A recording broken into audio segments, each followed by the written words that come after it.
Tes. Assalamualaikum warahmatullahi wabarakatuh. Waalaikumsalam, salam. Jadi ini adalah mini riset dari mata kuliah literasi manusia yang berjudul Analisis Hukum mengenai pendanaan ijazah karyawan oleh perusahaan.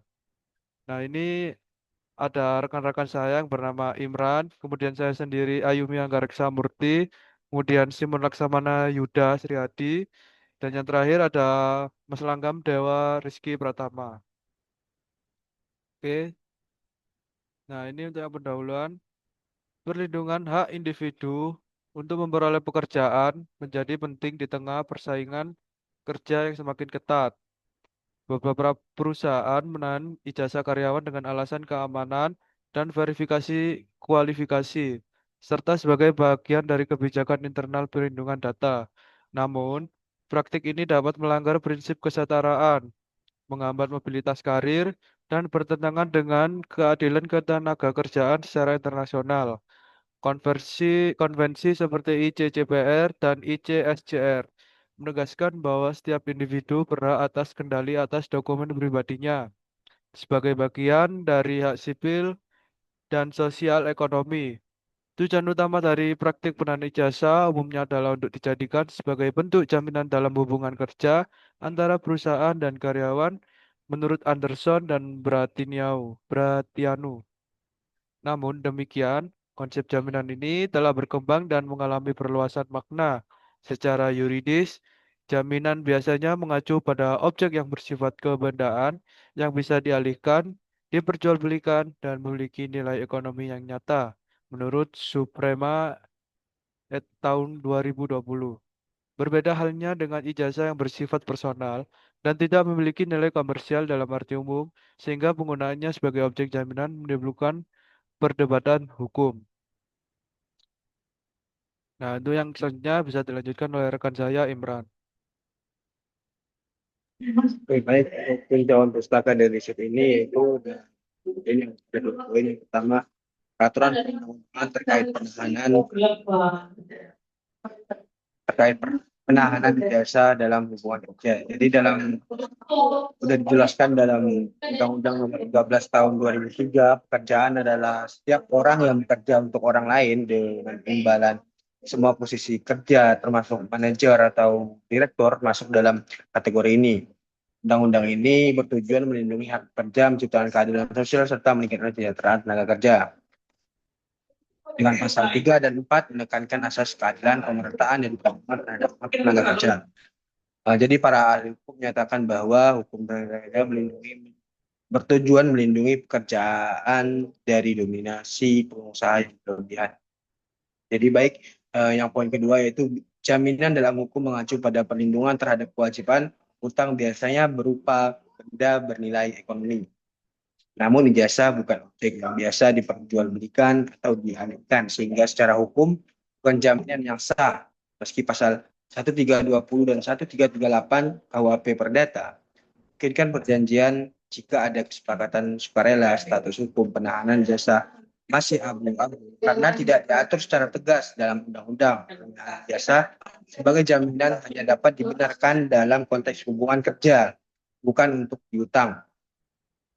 Bila dilakukan tanpa dasar hukum jelas, perusahaan bisa dikenakan sanksi administratif sesuai Perda Jatim nomor 8 tahun 2016 karena melanggar asas keadilan dan hak pekerja. Baik, mungkin selanjutnya bisa disampaikan oleh saudara Alam.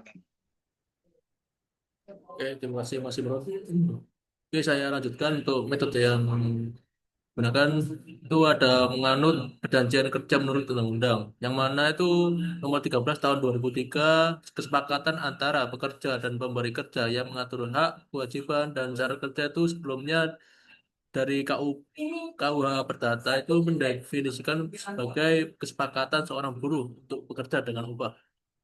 Perjanjian ini itu harus memuat jenis pekerjaan yang tidak boleh melanggar hukum atau norma sosial. Pada pasal 52 ayat 1 itu menyatakan bahwa perjanjian kerja sah itu jika ada kesempatan, jika ada kesepakatan, kecakapan hukum atau pekerjaan yang jelas itu tidak bertentangan dengan hukum. Namun kini beberapa perusahaan menyantumkan kewajiban penahanan jasa dalam kontrak kerja sebagai jaminan komitmen. Padahal jasa tidak dapat dijadikan jaminan karena bersifat pribadi dan tidak memiliki nilai ekonomi.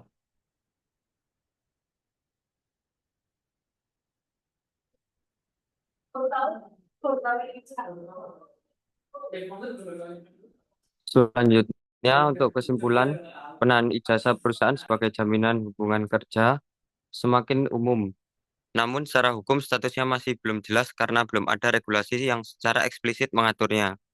Ijazah tidak memenuhi syarat sebagai objek jaminan yang sah karena bersifat pribadi, tidak dapat dialihkan, dan tidak memiliki nilai ekonomi yang dapat diperdagangkan. Praktik ini berpotensi melanggar prinsip keadilan dan non-diskriminasi dalam ketenaga kerjaan serta menghambat mobilitas karir dan akses pekerja terhadap pengembangan profesional dan akademik. Hak kerja atas dokumen pribadi seperti ijazah sebenarnya telah mendapat perlindungan dari hukum nasional maupun internasional, termasuk hak atas privasi dan kebebasan sipil. Oleh karena itu, perlu dilakukan evaluasi mendalam terhadap praktik ini agar sesuai dengan prinsip perlakuan adil dan penghormatan terhadap hak pekerja sesuai dengan Undang-Undang Nomor 13 Tahun 2003 tentang ketenaga kerjaan dan ketentuan hukum lainnya.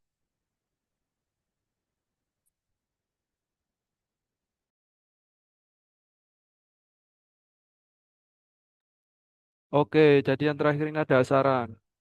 Pemerintah dan legislatif perlu menetapkan aturan yang jelas mengenai larangan atau batasan penahanan dokumen pribadi seperti ijazah dalam hubungan kerja guna mencegah penyalahgunaan dan pelanggaran hak pekerja. Perusahaan sebaiknya mencari alternatif jaminan yang lebih sesuai dengan prinsip hukum dan etika ketenaga kerjaan tanpa menahan dokumen pribadi karyawan. Selain itu, pekerja perlu mendapatkan edukasi tentang hak-hak mereka terkait penahanan dokumen dan prosedur hukum yang bisa ditempuh jika dirugikan.